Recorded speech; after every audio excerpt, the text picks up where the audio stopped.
Hello दोस्तों, कैसे हैं आप लोग। आशा करता हूँ आप लोग बहुत ही अच्छे होंगे, घर पे होंगे, सुरक्षित होंगे और पढ़ रहे होंगे। तो दोस्तों, एक बार पुनः आप सभी का स्वागत है आपके favourite YouTube channel Amit sir English गुरु पे। और मैं आप सबके लिए लेकर आया हूँ एक बहुत ही इंपॉर्टेंट सा चैप्टर का ऑब्जेक्टिव क्वेश्चंस, जो बिहार बोर्ड +2 के सभी बच्चों को रेनबो पार्ट 2 में पढ़ना है। ये बहुत ही इंपॉर्टेंट चैप्टर है एग्जामिनेशन पॉइंट ऑफ व्यू से। तो आगे बढ़ने से पहले आप वीडियो को लाइक कर दें और शेयर कर दें। चलिए अब हम एक एक क्वेश्चन को डील करते हैं। पहला क्वेश्चन क्या है? पहला क्वेश्चन है ode to autumn has been written by. Ode to autumn किसके द्वारा लिखा गया है? तो ode to autumn John Keats के द्वारा लिखा गया है। किसके द्वारा? John Keats. तो option A is correct. Option A क्या है? सही है। चलिए हम लोग आगे बढ़ते हैं क्वेश्चन नंबर 2 पे। John Keats was born in. John Keats का जन्म कब हुआ था? तो जॉन किट्स का जन्म हुआ था 1795 में, 1795 में। तो option A is correct. Option कौन सा सही है? ए सही है। चलिए हम लोग क्वेश्चन नंबर 3 पे चलते हैं। क्वेश्चन नंबर 3 क्या कहता है? क्वेश्चन नंबर 3 कहता है autumn is a season of मेलो डैश। मतलब पतझड़ जो मौसम है वह मधुर पके फलों का सीजन है। तो यहाँ मेलो फ्रूटफुलनेस होगा। क्या होगा? फ्रूटफुलनेस। मतलब ऑप्शन ए करेक्ट है। तो फ्रूटफुलनेस शब्द को याद रखिएगा, ये एग्जाम में बार बार पूछ देता है। चलिए क्वेश्चन नंबर 4 पे चलते हैं। क्वेश्चन नंबर 4 कहता है dash was a great lover of nature. इनमें से कौन से कवि थे जो प्रकृति के बहुत बड़े प्रेमी थे, ग्रेट लवर थे? तो इनमें से सभी में सबसे फेमस कौन थे? John Keats. जॉन किट्स को जो है लवर ऑफ नेचर कहा जाता है, प्रकृति के बहुत बड़े प्रेमी कहा जाता है। तो ऑप्शन ए सही है। Question number 5 autumn starts with the departure of the dash seasons. मतलब जो पतझड़ है वह कौन से ऋतु के चले जाने के बाद शुरू होता है? तो पतझड़ जो है विंटर के चले जाने के बाद शुरू होता है। मतलब जैसे ही ठंडे का मौसम, शरद ऋतु समाप्त होती है तो पतझड़ क्या होती है? शुरू होती है। चलिए हम लोग क्वेश्चन नंबर 6 पे चलते हैं। क्वेश्चन नंबर 6 क्या है? In dash leaves and fruits come out on trees. मतलब किस मौसम में पत्ते और फल जो है पेड़ों पे आने लग जाते हैं? तो वह जो है किस मौसम में आते हैं? वह स्प्रिंग में आते हैं। वह जो है बसंत के मौसम में जो नए नए पत्तियाँ हैं, नए नए जो फल है वह पेड़ों पे आने लग जाते हैं। और ऑटम में तो पत्ते झड़ने लगते हैं। तो इसका सही जो आंसर होगा वह बी होगा। क्वेश्चन नंबर 7 क्या कहता है? John kits was deeply interested in dash mythology. मतलब जॉन किट्स कैसे पौराणिक कथाओं में बहुत ज़्यादा रुचि लेते थे? तो वह ग्रीक के पौराणिक कथाओं में ज़्यादा रुचि लेते थे। माइथोलॉजी का मतलब क्या होता है? माइथोलॉजी मतलब होता है पौराणिक कथा। क्या होता है? पौराणिक कथा। तो ग्रीक के पौराणिक कथा में बहुत ज़्यादा इंटरेस्टेड थे, रुचि लेते थे। चलिए हम लोग क्वेश्चन नंबर 8 पे चलते हैं। क्वेश्चन नंबर 8 कहता है Keats is a dash poet. मतलब किट्स जो है वह कैसे कवि है? रोमांटिक पोएट है, वार पोएट है, मेटाफिजिकल पोएट है या मेलनकली पोएट है? तो वह एक रोमांटिक पोएट है। So option A is correct. इसीलिए ऑप्शन ए क्या है? सही है। अब यहाँ पे है John kits died in. John Keats की मौत हुई थी, कब हुई थी? तो 1821 में हुई थी। So option A is correct. 1821, 1821 option सही है। चलिए हम लोग 10 नंबर क्वेश्चन पे चलते हैं। Who appreciated Keats poem Endymion. किसने जो है किट्स की कविता इंडिमियन की प्रशंसा की थी? तो विलियम वर्ड्सवर्थ ने किट्स की पोएम इंडिमियन की प्रशंसा की थी। किट्स की पोएम इंडिमियन, और इंडिमियन की प्रशंसा किसने की थी? विलियम वर्ड्सवर्थ ने की थी। क्वेश्चन नंबर 11 कहता है in ode to autumn Keats deal with in dash. Ode to autumn में किट्स किसका वर्णन डिटेल में करते हैं? तो ऑटम का वर्णन डिटेल में करते हैं, पतझड़ मौसम का वर्णन डिटेल में करते हैं, विस्तृत ढंग से करते हैं।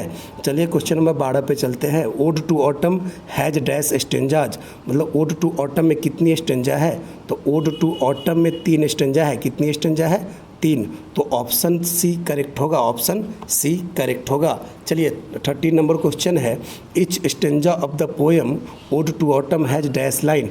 मतलब ओड टू ऑटम जो कविता है उसके प्रत्येक स्टेंजा, मतलब प्रत्येक जो है छंद में कितनी पंक्तियां है? तो 11 पंक्तियां है, 11 लाइन्स है। So option C is correct. Question number 14 क्या कहता है? Dash has been personified in the poem ode to autumn. Ode to autumn कविता में किसको पर्सोनिफाइड किया गया है? तो ऑटम को ही पर्सोनिफाइड किया है। सो ऑप्शन डी क्या है? सही है। Option D. आप इसको याद करते चलेंगे, लिखते चलेंगे। अब चलिए हम लोग चलते हैं क्वेश्चन नंबर 15 पे। क्वेश्चन नंबर 15 कहता है हु रोट लैमिया एंड हाइपेरियन, मतलब लैमिया और हाइपेरियन को किसने लिखा था। तो लैमिया और हाइपेरियन के जो राइटर है वह जॉन किट्स है। सो डी ऑप्शन करेक्ट है, इसलिए डी ऑप्शन क्या है, सही है। चलिए John Keats died of, John Keats की मौत हुई थी किस बीमारी की वजह से हुई थी। तो सर ट्यूबरक्लोसिस की वजह से उनकी मौत हुई थी। ट्यूबरक्लोसिस मतलब टीबी बीमारी से उनकी मौत हुई थी।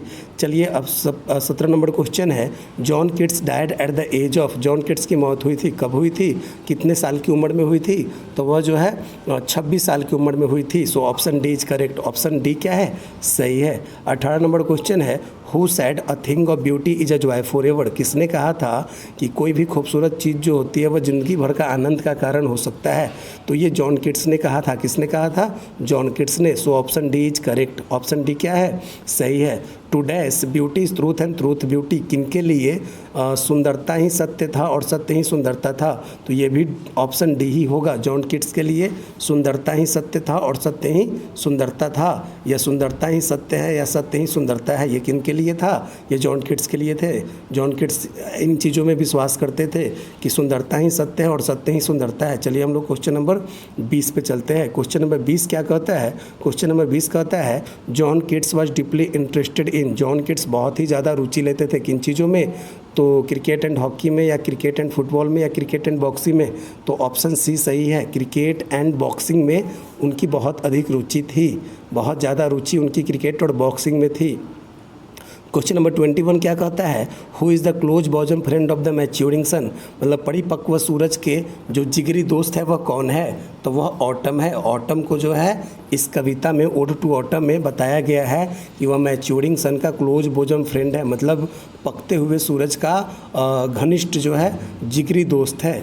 चलिए क्वेश्चन नंबर 22 पे चलते हैं। Autumn is conspiring with dash to load the trees with fruits, मतलब ऑटम मतलब पतझड़ मौसम किसके साथ षड्यंत्र रच रही है पेड़ों को फलों से लादने के लिए। तो वह सन के साथ, सूरज के साथ षड्यंत्र रच रही है। तो ऑप्शन सी क्या होगा, सही होगा, द सन होगा यहाँ पे, द सन आंसर होगा। चलिए क्वेश्चन नंबर 23 पे चलते हैं। क्वेश्चन नंबर 23 क्या कहता है, क्वेश्चन नंबर 23 कहता है the sentence and gathering swallows tweeted in the sky appears in the poem, मतलब यह वाक्य जो है gathering swallows tweeted in the sky किस कविता में अपीयर होता है, किस कविता में देखने को मिलता है। तो वो ओड टू ऑटम में देखने को मिलता है। ये नेट के एग्ज़ाम में पूछा था, जब मैं प्रोफेसर वाले एग्ज़ाम में बैठा था तो उसमें ये क्वेश्चन पूछा था। बहुत टफ क्वेश्चन है, ये सब याद कर लीजिएगा। क्वेश्चन नंबर 24 क्या कहता है डैश फिल्स ऑल फ्रूट्स विथ राइपनेस, कौन सी ऋतु जो है सभी फलों को पकवाहट से या ये राइपनेस से भर देती है। तो वह ऑटम ही होती है, यह ऑटम ही होती है, ध्यान रखिएगा।